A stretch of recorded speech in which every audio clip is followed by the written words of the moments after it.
The pass rate, this is for your information, please, the pass rate is less than 10%, much less than 10%, and then obviously these kind of things come in. Next point is, even if you take the RT, that's the radio transmission tests, that is conducted by the Ministry of Telecom, which is very good in communications, but as far as aviation communications are concerned, I think there's a lot to be desired.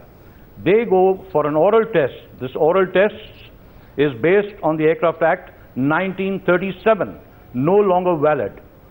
Again, ideal seeds for corruption. Then you go to the examination for the pilots in situ. Now, are the proficiency levels of these pilots up to the mark? This is checked out by internally by having the check pilots and having various kind of instructors within the airlines. So the bhaibandi has to be there. The standardization is conducted by inspectors. These inspectors are on board with DGCA on deputation. They do not belong to DGCA. The last point, since time is short, I'd like to mention, why can't we communicate with the Indian Air Force? The Indian Air Force, just like was mentioned by one of your speakers, I think Mr. Kaul, that you must have an Mr. Gopinath, you must have an independent regulator. The Indian Air Force has a Directorate General which consists of independent flight safety, independent inspections. As a consequence, I think the standards of inspection, the standard of testing, the standards of proficiency are much higher, because we must not forget, aviation is a risky business. Sir, whether it's military aviation or commercial aviation. No, I think you made some very solid points. There are no chances for second best. No, I think you made some very solid points. But my question still is, and this is what I want to ask you, Mr. Kola, before opening up the debate. Mr. Kola, my question is one of nepotism. Is it wrong, is it not wrong to assume that the role of the DGCA is not above board in this fake pilot racket? How can this scam be carried out without the connivance of DGCA officials? And what did the minister or the previous minister do all along? Well, I think we have to first start with the issue from the safety. There is no question or no doubt that a pilot who flies today's aeroplane has to be 100% competent to handle the aircraft. The technology of the aircraft is increasing, it is becoming more and more complex. He has to know the aeroplane very thoroughly. The congestion in the air is increasing, even the vertical separation is being reduced. So he has to handle the aeroplane in air as per the rules. The third thing is that he must pass all the written examinations, oral examination and the flying tests as per the regulations. So the safety standards, he has to meet it. Now what are the standards? Some questions were asked whether DGCA rules are old or not like that. The DGCA follows ICAO Annexure 1 for the pilot's licensing. And that is the standard which is being followed there are no standards. ICAO, let me complete it. Let me complete first. ICAO audits the DGCA. Yeah. Let me complete first. ICAO audits the DGCA. If the rules of the ICAO standards are not being followed, sir, they point out that you are telling me the official procedure, standard. Mr. Khosla, with all respect. But Denzil Kila wanted to rebut you. I think we are getting reactions right now. So yes, Denzil Kila, please go ahead first. Well, let me complete it. Going round in circles. The fact is that the DGCA was responsible for making sure that the pilot was fit and qualified before he certified him. This was not done. This was not done by the DGCA, and they are the ones who are primarily responsible for having let this pilot go and endangering the safety of the passengers. This has to be dealt with first. Absolutely. Yes, go ahead. Yeah. You see, like every other institution in the country, even DGCA has been in a state of decay. If you look at the number of people that they have, vis-a-vis the number of aircraft flying at the moment, they are inadequate. The kind of training that is imparted, they don't match. And if it's not very... So what are you saying? What are you saying? What are you saying? No, I'm just saying... Are you saying that Garima Pasi, and I have a paper with her, and you know, you're making a face, but this is the pure and simple fact, that here is a lady who fails a test, and against whom it is written she will continue to have slow progress. She does not complete the gap between knowing and applying.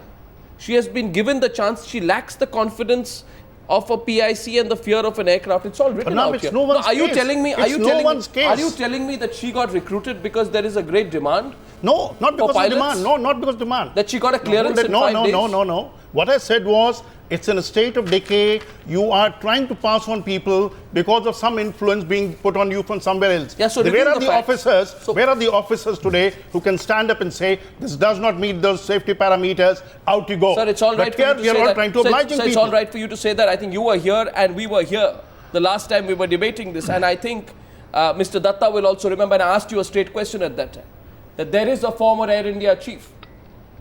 Anyone wants to pick on this story, please do. There is a former Air India chief who, after retiring, started running a business apparently involving some relatives as well, based out of London, to hire all kinds of pilots for Air India.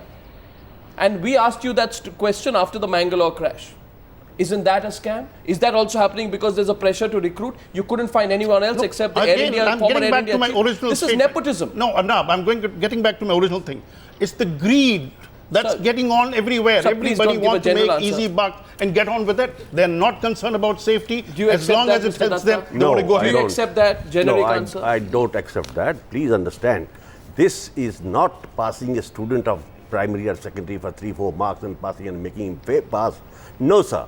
This question involves lives. And if this gentleman, with the help of a fake certificate, with the help of a fake ALTP, with the help of a fake skill test for that matter, if he flies an aeroplane with 400 people, he doesn't go alone. He takes 400 people with him. So this is not an ordinary matter. And this question of corruption, let him put it straight. Yeah, absolutely. I only talk to the point, and I don't want to beat around the bush. The question is, this corruption has seeped in every nook and corner of the functionaries of DGCA, and the DGCA himself may be clean. I am not saying the DGCA is clean, but it Sir, cannot this is- go on they have- without the Absolutely. help So of the DGCA Why are we people. hesitating to say, Captain Gopinath, that the DGCA has made a sham of this whole system, where you have somebody who fails the exam 7 times.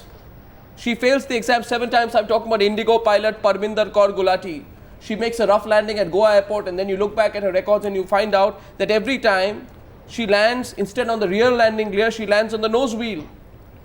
7 times she fails the test. Only after she consistently lands on the nose wheel do you do this check and you find out she forged the mark sheets. She failed the exam 7 times. Are you telling me there's a systemic problem? Of course not. There's corruption.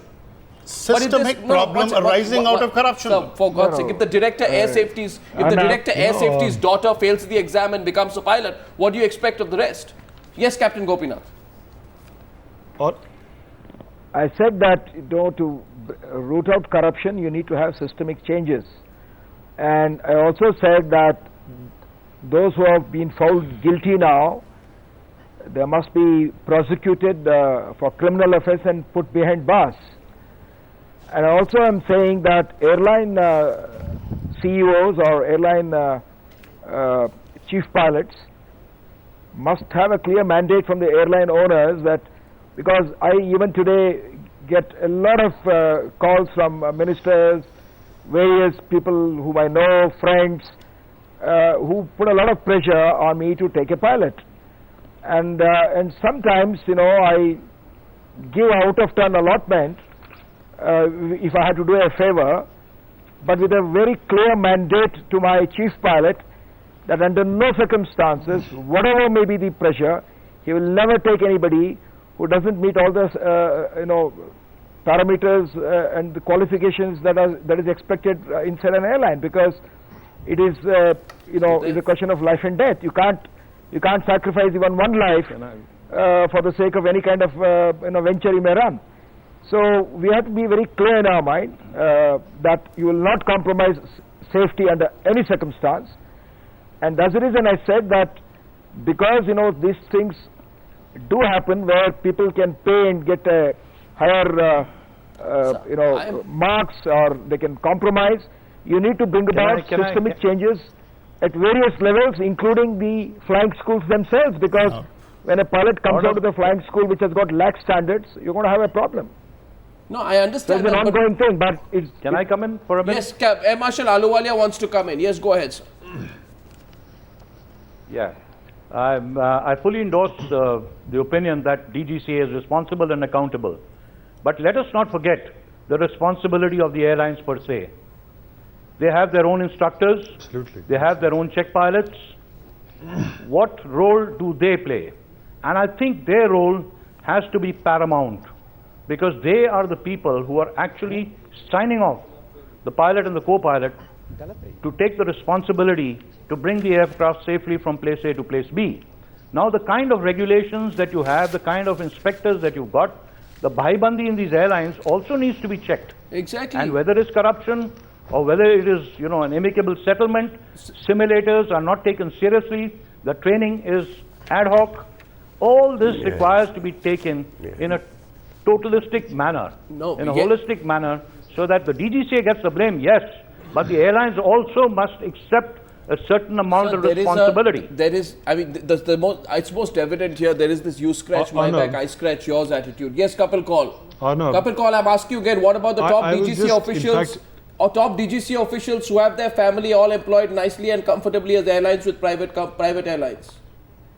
What about their responsibility today? Please, as I said to you in the beginning, if you just allow me for a couple of minutes to reiterate what I said, and this is exactly what I said in the very beginning, that first, if there is any culpability, whether it's a DGCA official or anyone, be decisive, take action. Air safety is something that you cannot compromise with. That's number one. But what I wanted to say actually, which is the point I was making when we started, is that let's not this probe be a patch-up which just focuses only on the pilots who have submitted fake licenses. Let there be a comprehensive probe. And as was being said by a previous speaker, look at the role of DGCA, look at the role how the systemic lapses have happened, look at the airline role, look at the role of flying schools. No, we will. It is extremely important to go through a very comprehensive sort of analysis. But one more point I might like to add to you, is that it is not only India which went through a fake license issues. That doesn't China in 2008 had 200 fake pilot license issues. Philippines, even in Europe, in United States, that's no justification. This issue has been prevalent. That's absolutely no justification. That how do you deal with once you have known? No, that's no justification You cannot at undo all. What has happened, but what are the systemic corrections you make? I think what we need is immediate penalties and punishments, and systemic changes will happen, of course. But very quickly, yes.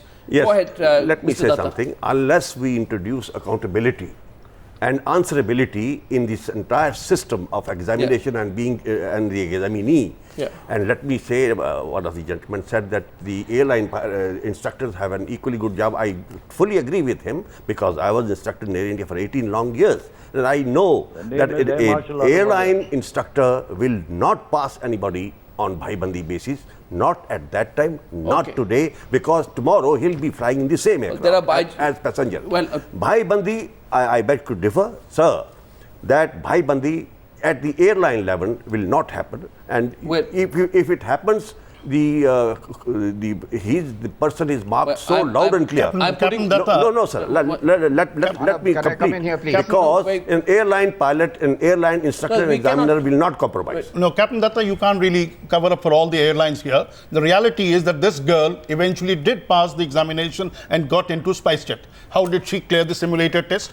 Would the instructor or the examiners not have gone through her past record of what the DGCA clearance? No, she may have got the DGCA clearance. How did she get a SpiceJet job? Look, Aruna, did she make all the disclosures? DGCA comes the job of getting a job in an airline. So that is where all the certificates get checked. Nobody has done it. So Which clearly means, as Air Marshal Ahluwalia has said, there is complicity between the airlines and DGCA for certain candidates. Okay, now wrapping up only by making one point. What's been established, there is a cozy circuit. Let's break the cozy circuit of civil aviation.